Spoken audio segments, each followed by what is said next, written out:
جعفر بيعرف بكل شيء، السياسة فاهمها، الاقتصاد فاهمه، شغل مديره فاهمه، حتى رؤساء الدول من وجهة نظره طبعا هو بيفهم أكثر منهم.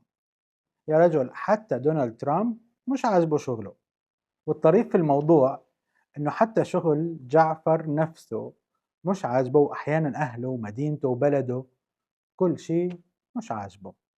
أكيد مر عليكم نسخة من جعفر اللي كان في الجامعة يتذمر من المواد والدكاترة، والشخص اللي بتسافر معه وبينتقد كل شيء، الطريق، الفندق، الطقس. في كورونا طلعوا لنا صناع المحتوى نسخة طبق الأصل من جعفر، كل شيء غلط، كل شيء سيء.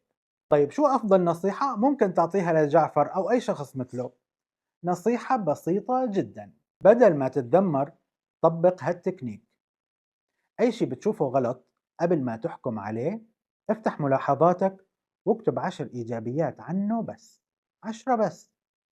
بعدين احمد ربك على هالنعم الموجودة، واسأل نفسك: من موقعي أنا شو ممكن أسوي لأحسن هذا الشيء اللي مش عاجبني؟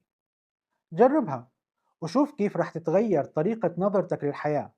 بالفيديو الجاي رح نحكي عن أحمد.